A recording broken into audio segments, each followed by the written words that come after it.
Hey guys, and welcome back to Fortune Theory. How you doing? I'm Oliver, and this is Patrick. You always do that. You always go, "Oh, how you doing?" before I finish. Oh, it's talking. just Darn it's just the way you do it, you know. It's just like I know. right. I could it's be our really unorthodox. I could just be really down. Just go, so welcome back to life. Such our unorthodox way of doing Alright, it. But I then. think, to be honest, there's nothing wrong with that. To be fair, it's like kind of more fresh. Anyway, to the point. So To the point. yeah. Chaos walking. It's Chaos Walking we're talking about today, but I was going to say it's episode It's episode 8. For some reason, he yeah. just hates the the number. one I dislike. So it's my So episode. we've kind both of. seen the film. Indeed. And So we've both seen the film for this. It stars Tom Holland, who you've known as playing the main character in Cherry, as also Peter Parker's Spider-Man in the MCU as well, and he's also played. I can't remember his name. What's but his name in Onward. Impossible as well with Ewan Oh, McGregor? he played a child. Like, Oh my because God, I was what is thinking his that when name I was in that? watching the film. When I was watching the film, I thought he's like really come into it now, hasn't he? Like, he's like at the peak. He's where like Chris Yeah, Pratt was. he in played 2014. Lucas Like in he's getting Impossible. asked to be everything. And then I thought, oh, he's only just become famous. I was like, no, he's not, because he was in Impossible. That He's been in when did that loads. come out? It was back in like Oh, 2009. I just didn't had it. I think.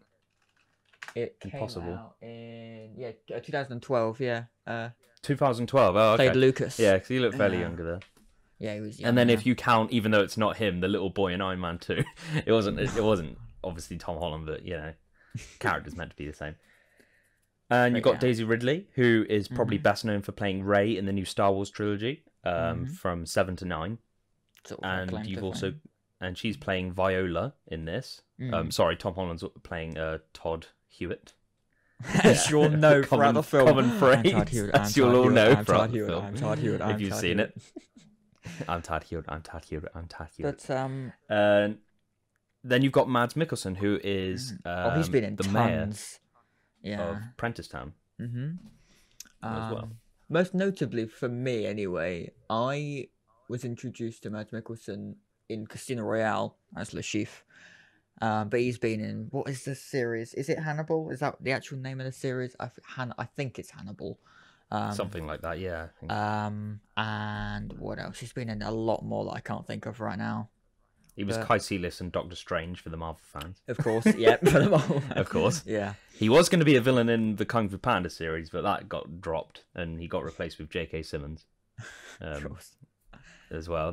I know he's done loads of stuff, but I can't think off the top of my head what he's done other than like that. But it has been Chaos more to Walking. come. So, what is Chaos Walking about? That's the big question if you haven't seen it. It came out on Friday, I think, for everyone in the UK. It was out in theatres the last 2 weeks to a month in the US. And last Friday on the 2nd, was it? 3rd, 4th? Yeah, 2nd. It came on. Yeah, it came out to everyone to rent on all the major streaming platforms. So we've given it a watch, and it's pretty good. What do you think of it? I was kind of as a franchise guy. It's yeah, because it's a new thing. So I'm always like, I'm trying to be more open about new original projects. And when I watched this, I was like, oh, it's another Tom Holland film, standalone. This actually looks good. Like when Patrick first introduced me to the idea of what this film was, to me it just sounded like some sort of COD video game based off the title. I was like, it's going to be some zombie video game, isn't it? That's all I could picture in my mind. And then he was like, oh, we're doing Chaos Walking. Okay. So I saw the trailer for it, not really realizing it was that to begin with. And then when I watched it, I literally just watched it a few hours ago. It was great. It introduced concepts that I don't think have ever been explored in story before 100%.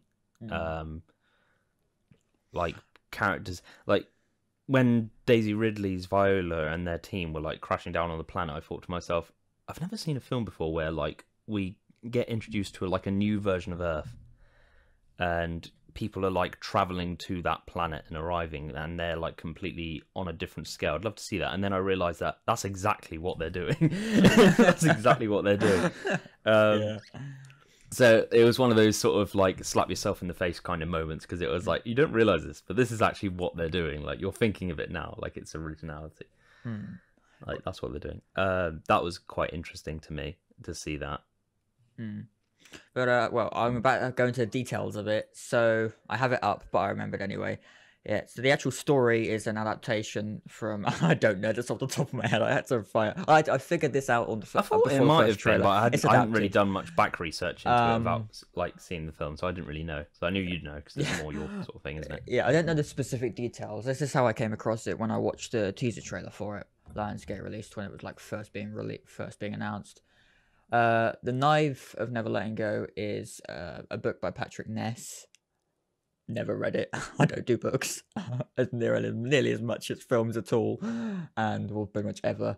But adapted book, The Knife of Never Letting Go, adapted into Chaos Walking, and I believe a production company bought it in like 2012, and ever since then it's been like circulating the Hollywood like realm of is it gonna ever get made properly, and is a studio ever gonna pick it up? But well, it finally got made, and they introduced Daisy Ridley, Tom Holland, and Mads Mikkelsen as like the three main characters.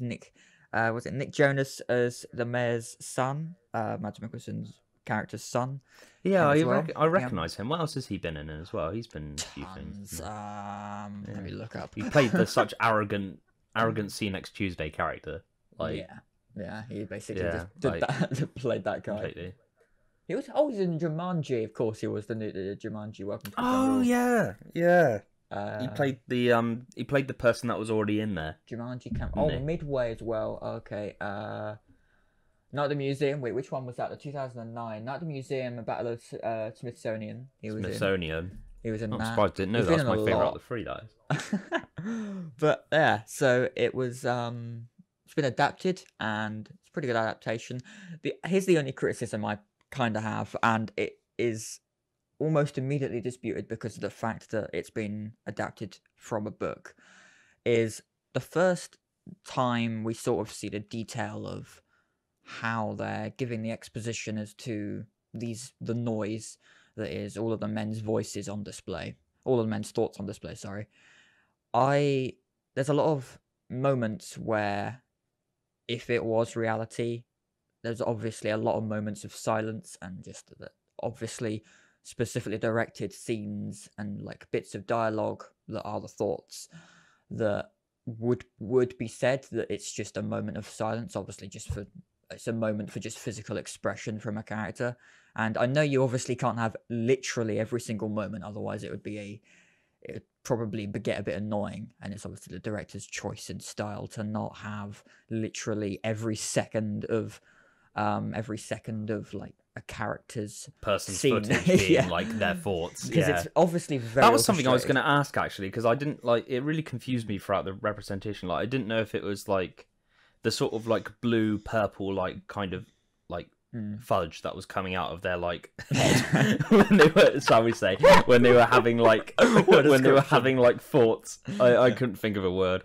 Yeah. Like all that shit that was Well, coming it's out of almost their like head and their face. annoyingly, I could think was of that was just like was that a magic. visual representation for an audience's perspective of like getting to see what they were thinking, and like, you know, just the idea that they're not speaking, they're thinking, and that's the speech that's coming out when they're thinking, and that's what they're saying when they're doing that, and then when they're not thinking about anything, they're just plain, it's just their head.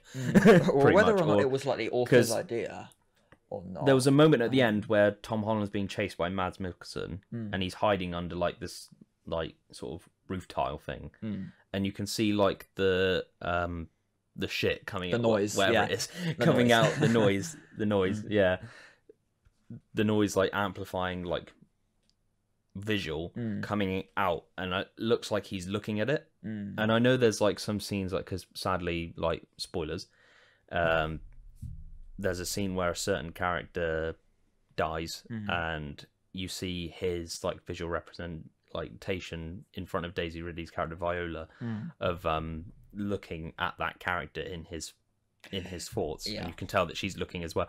So I didn't know if it was like it's a bit of both, or maybe it's like, Well, I did like that you know, aspect. audience interpretation, perhaps. It's a good way to give exposition without obviously just saying this happened, because you can literally just have a bit of CG, like a bit of visual just representation to give exposition, which I do somewhat like how they have done it, and obviously I don't know whose idea it was, if it was like the director talking to the author or studio, whoever the hell it was.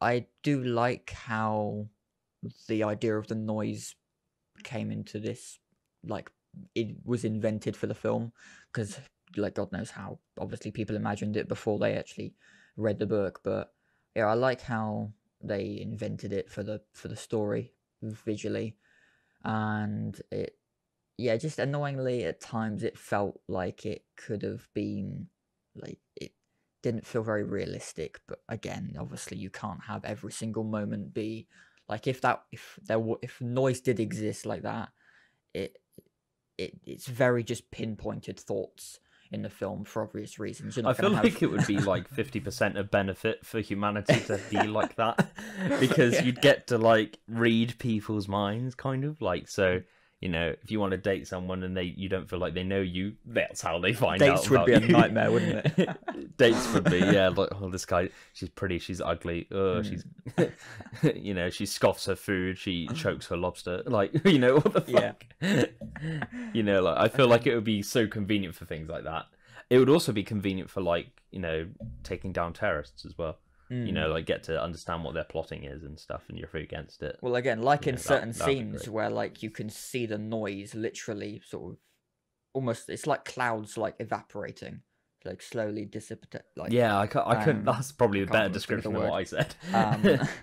It's, yeah, it's like sort of, it's like smoke, like slowly just. It's like this sort of blue violet coloured mixed smoke. And then Pretty much. yeah, I like, because I like how they showed, because it can just be like this, sort of almost like magical essence looking, I can't explain it, like cloud surrounding the person, and then when they're actually thinking of a memory, not just like, well, not, they're not just thinking, but it's like a memory they're thinking of, you then get a visual representation of it through certain characters like daughters and pets and whatever it is, like when she's thinking of that thing, which is a good way to Mothers show as it. well. Yeah. Like, especially at the end, there was a bit at the end where I loved it, how he was able to like make it so the coloration wasn't there in terms of his thought process, where he was actually almost able to like mentally manifest like an actual, almost looking real physical form of a certain character in front of Mads Mikkelsen. Yeah. And then that obviously led to what happened after that, as we know. Well, and there was like, they used it to an extent, like a physical extent as well, because like Mads Mikkelsen being like the mayor of it, he it's like yeah, because I couldn't tell if quickly... he like, there was a bit during their fight scene at the end where it looks like, I think it's a manifestation of him like holding his gun and he's gonna shoot him, and I can't tell if that's the real him, but then either like that one or the one behind him, they're either both fake or one of them's real and the other one's fake. Well, but a bunch of them come out, don't they? They both have a physical like interaction with Tom Holland. Like one of them kicks, sorry, Todd Hewitt, the character. One of the Mad Mikkelsen, one of them kicks him, and then the other one goes to shoot him. Yeah. And I'm thinking, like, is he able to like make them physically interact as well, or is it just like, because I know there was another part where when he's hiding, when Todd's hiding, the mayor comes up behind him. Now she referred to him, the character names really.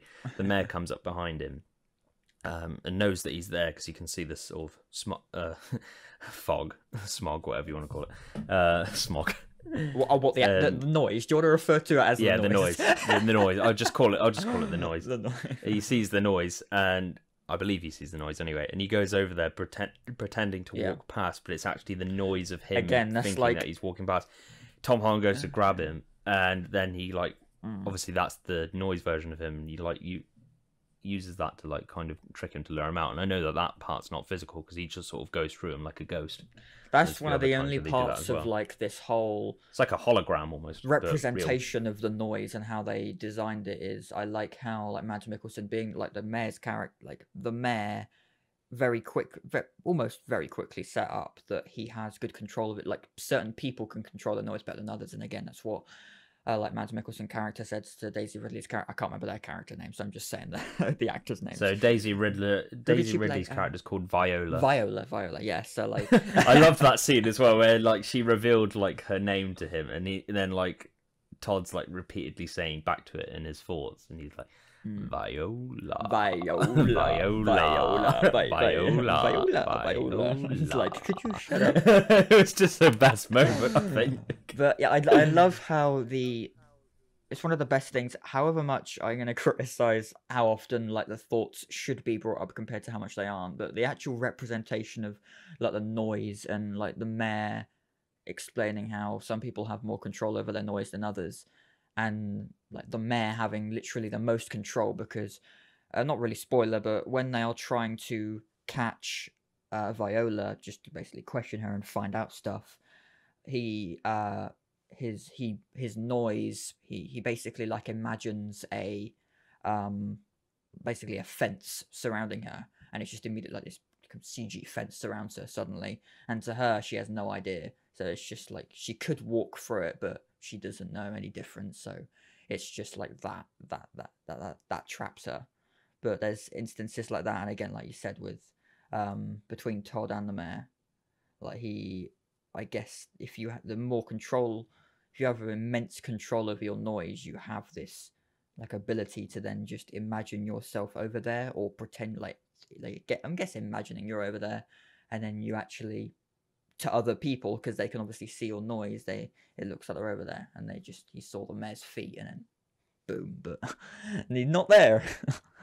But yeah, I love how they did it to that extent anyway, but a few changes. But I guess you've got the limitations of visuals and sound, so you can't go nuts with it. You can't have every single second of thought, because that is what would be the case in reality, is that you would every single second, it would be even worse than it is in the film. Like when Viola's complaining about the noise, it would be like 100 times worse, because that's just like a scene meant to show like the full extent of how like noisy it is. But it's it would be worse in real life probably. But, oh wow, it's pretty crazy. But yeah, Concept's really interesting though. It's great to see like physical action almost narrated, and like rather than just actually seeing them talk all the time. Because it got to a point where I kind of felt like, is there any point in them actually speaking? Again, that's a great thing, isn't it? They're able to talk without talking. Like, I know it sounds obvious, but yeah, it literally is the case. Although they never choose to do it that way. There's only like one or two instances where they choose to do it that way. And that's only because they know, like, there's no choice. Or it must have been funny when they were doing ADR in the end. They're like, am I doing the voiceover for my thought, or my voiceover am I redoing a line, or am I doing my thought? Like, Oh, yeah, that must have been so confusing. No, you're doing your noise, then you're doing your voiceover. Right. That must have been a bitch. Also, as well, like, I didn't know if did Todd have like a memory of seeing certain I'm just gonna say we can spoilers. Yeah, spoilers. Yeah, which if you're gonna talk about it, because I hated the moment as well with the priest. He's the preacher. Yeah, he's a Just to quickly say, because you've brought that up, actually, I didn't really like his character. No, I felt like I loved his. He's like a second villain, basically. Yeah, because I loved his noise, but I kind of felt like he just sort of came out of nowhere, really, and then he had his own like agenda, and it didn't really. It said what he wanted to do, but he didn't really say why, and it kind of just sort of it did, but it just didn't play out very well. It felt very rushed and very brought in last minute without any like explanation as to why then, why now, why this. Because he a lot of came across as much of a secondary villain, because he just had his own like ideas and plans, and like Mayor says, you need to control your noise more, because he's literally going like, you have the faith, you have the faith, you have this, you have that, and he's constant. Whereas he's kind of like the evil and out of control Todd. Yeah. At that point, he's like he's decided to embrace himself, but there's no like explanation as to why he's decided to embrace himself, I don't think. Either that or I just wasn't listening at that point. Brilliant. Which could always be the case. I don't know. I just felt like there was something wrong with that. It wasn't really explored very well, and it didn't flow very well with like the story at all. I felt like they could have done without that, or just kept him at the basis he was before that scene where he says that he hides his noise like his mum, like a woman, or whatever he says to him. Overall, But yeah, I couldn't tell if they were like working together or against by that point, because they seemed very like against each other, but still had the same like agenda. And I also like how one of the good pointer is I do like how it wasn't just an instant trust between Viola and Todd. Like at first, I mean, she was somewhat willing because it was kind of like life and death, so she almost had to trust him. But obviously, like when he sees her again, it was a better option than going towards what she didn't know that she knew was. Well, she knew that they were obviously after her, and she was scared of that. But like at the same time, because of the way Todd was, because he's awkward and almost schizophrenic with his noise. Yeah, she's very like, you seem very unsettled. Like I don't know if you're going to lead me to hell or if you're going to lead me to safety. But to be honest, I feel like you're a safer option. Yeah. Plus, he had the dog as well, so Do you know the that way? Always makes everyone feel more comfortable. No. Yeah. No. Definitely. Maybe. Do you know the way? Definitely. I love how he said like, oh yeah, is this the right way? It's like definitely, maybe. His thought process, and then she's like, oh God's sake. But then she still like follows him anyway. There is good humor in it. Like, it was that's a great fucking way to bring loyalty out. right there. Yeah. Oh, well, at the end of the day, she sort of felt she had to trust him for the sake of her own life and their own survival. I do love the fact that they didn't get together at the end either. Like, I don't know if they did or didn't. It's implied that they might going forward, but it's not really explained. It's like there's a moment where he thinks that they're kissing, or he envisions it, and we think as an audience they are. And then it just cuts to her going, what? Because she sees the thought. Yeah. What are you doing? Yeah. And then he goes to move away. That's like the only inkling we get of like them potentially getting together. I was like, I knew there was going to be a kiss scene somewhere. Oh yeah. But then at the end, I thought they were going to kiss at the end, and then there was that whole comment of like, oh no, like you're not going to kiss me or don't kiss me or whatever. Like, and they don't, and like they just sort of smile at each other and just get on with shit. And it's like, that's good. You know, it doesn't have to end with all cuddles and huggies and relationships and shit. Like, it can just end on the balance of friendship, we saved trust, ourselves. And loyalty. And exactly. Yeah, it ended with that, and it was fairly sort of it worked because it could have just been that sort of typical. I love you. Well, they didn't really know each other because, like, she'd never been, like she'd said, she'd never been on a planet before, so she'd never really like dealt with like real down to earth, no pun intended, human like emotions or in like human intentions or emotions or any of that shit. She'd never like faced that before, so she'd only received so much because she'd obviously known her parents from the mission and all that, and everyone she would have known from that, but she would have only known so much. Yeah, she wouldn't have experienced it all to its like full extent. I don't think she would have ever been independent with any strangers before, or having to like fight to survive or any of that. So she's dealing with a whole new set of emotions. So yeah, she's become much more of a grounded person by the end of the film, as well.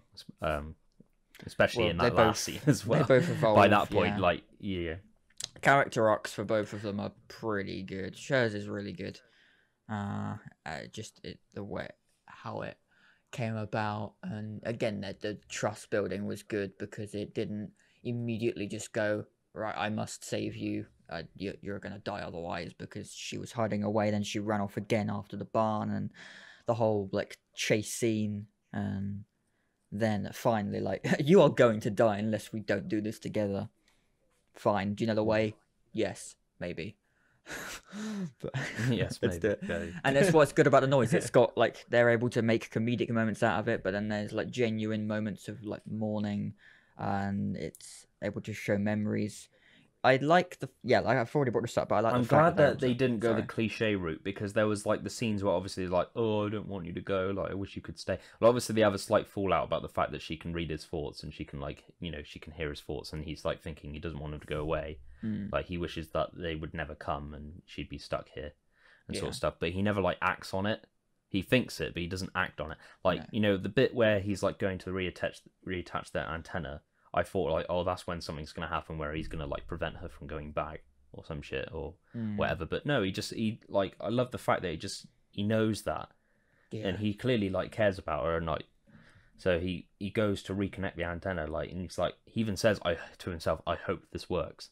You know, because he's not doing it for himself, he's doing it for her. Like, the whole reason they're on the run, the whole reason he's given everything up, like his two surrogate fathers, like, or one of them's his actual father, like he lost both of them. Like, I don't understand that, because obviously there's only men living there. Does that mean they, like, were the two people that were looking after him, were they a thing, or the two blokes? I am not sure, because I haven't properly looked into the... I can't remember their names think now. they are... I can't remember their names, because I know they're just like the guardians of...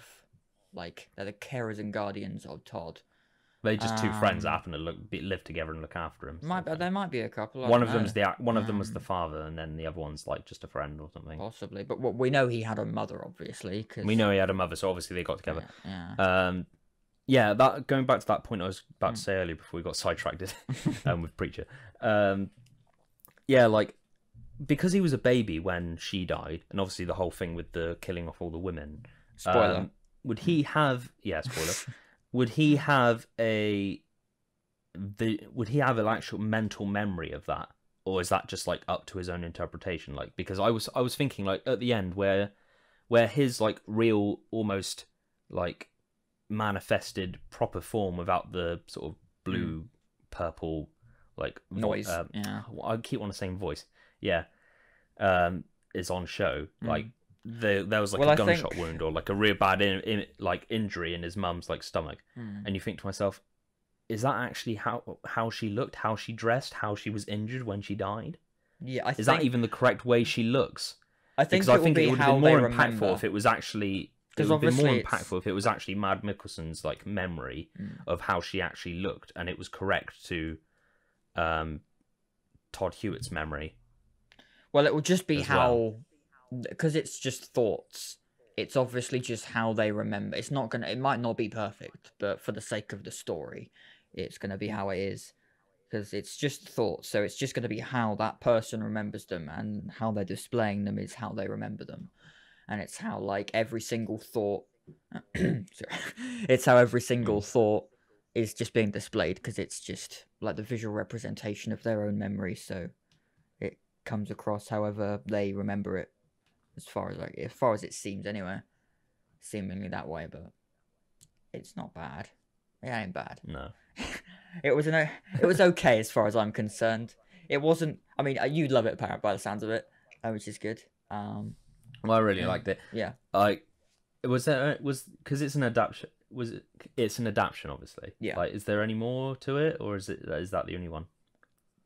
Because that works on its own, I think, to be fair. That does work on its own. I do not know. I mean, I think there are more books based on it, but it's all like a sort of like, it's not necessarily canon, but it's all like it could be if it wanted to be. Yeah, like, all shared universe sort of stuff. Yeah, that's the vibe I get from like even that story. Like, it's not part of something that's continued hugely. No. But, you're not going to see Chaos Walking 2, the, you know, more chaos. I know that there was a second book, because I was looked at the differences between the book and this adaptation, and there's a lot of there's a few instances where some of them and last moments from the film don't happen until the second book, but other than that, I don't really think there's not really any sort of continuation of a story. No, that probably means if that's the case, that probably means it's a standalone thing. Yeah, like if they really wanted to go more with it, they'd probably. I have a could feeling be wrong. They'd go the route. I have a feeling they'd go the route of doing original stories. Yeah. For sequels. Like, oh, here we go. Okay, I'd hate that, but yeah. This shows you how much I haven't read. Chaos Walking is a young adult science fiction series written by Patrick Ness. So it's a book series. I don't know how. So by the looks of it, 2 or 3 books maybe. I don't know exactly, but Knife and Never Letting Go, The Ask and the Answer, and The Monsters of Men, I think, and then Carnegie Medal. That's an award. Brilliant. 3 books by the sounds of it, I think. Yeah. and then the first one was called standard. like trilogy of books. So if there is any more story left, then who knows what a studio would do, but we might see something else. But by the sound, it works as a standalone, so we'll see where they take it. Because obviously they've used some stuff from the second book anyway, so they probably just adapted whatever they could from the books and just that's what they've done with it. But yeah, it ain't bad, and Fair enough. Ollie loves it, so here we go. But yeah, so that's about it. I'm starting to I'm trying to not hugely transition, but obviously I still love franchises, but I'm trying to since Cherry, since I Cherry reaction video and actually watching that, I'm trying to broaden my perspective of films. Rather than liking a franchise because it recurs the same characters and actors, appreciate the actors for the projects they've done, appreciate them for doing all different types of stuff. Because you've obviously got Tom Holland playing Todd Hewitt in this, Peter Parker in the MCU. What was his name in Cherry? I think it said Jamie, there wasn't, but you said there wasn't a name. As far as I know, I'm not sure. Yeah, Tom Holland never had a name in Cherry, and again, that's one. Again, if that's wrong, comment on both our Cherry video. You're and an idiot. Shitting on Patrick for getting that fact wrong, but I don't know. He told me there wasn't a name. I couldn't find one. The only one that I found for the character was Jamie, I think, but I don't know if that actually was. Apparently, he's literally just nicknamed Cherry. So brilliant. There you go. The cherry on there we top go. Oh, you said that, Foxy. But so yeah, is that everything from you? That's about it. That's all I can think of. Yeah, I think that's all I can think of as well. Yeah, we're trying to cut our videos down because we've noticed that they've been a bit long and we're probably not ramble full so view capacity. much, and we ramble so much, and yet it doesn't live up to the title. I mean, over time, once these are more enjoyable visually. Then yes, we will have a bit more. Yeah, we can make it worth it we can make it more worth you while. Once now we'll keep it restrictions a bit more short. ease as well, because we're just slowly waiting to be able to physically go indoors. So far in the UK, we're only able to go into a garden at most. But yeah, so it's the 5th of April at the moment. So we're getting closer to the days where we can reunite properly and get some shit sorted and together. actually do these indoors, in the same room at some point, which would be great. But yeah. So we've got a schedule of all the videos we've got coming out over the next few weeks. So episode 9, something a bit more happier to talk about. I've forgotten. So what have you not got the schedule with you? I don't, not on me. Look it up. Just quickly carry on talking while I look it up. Yeah. Blah blah blah blah blah blah blah blah blah. It's gonna take longer than that. Where is it? Where is it? I'm Oliver. I'm Oliver. I'm Oliver. I'm Oliver. I'm Oliver. This is brilliant. Great use of time. They're not. I'm stupid, Oliver. Stupid. Stop thinking. Stop thinking. Patrick, hurry up! Hurry up! Come on, you stupid idiot! Come on, stupid idiot. You know some of the episodes so far. Schedule. What are the next? next? Ventriloquism here. What are the next set of episodes? We've got.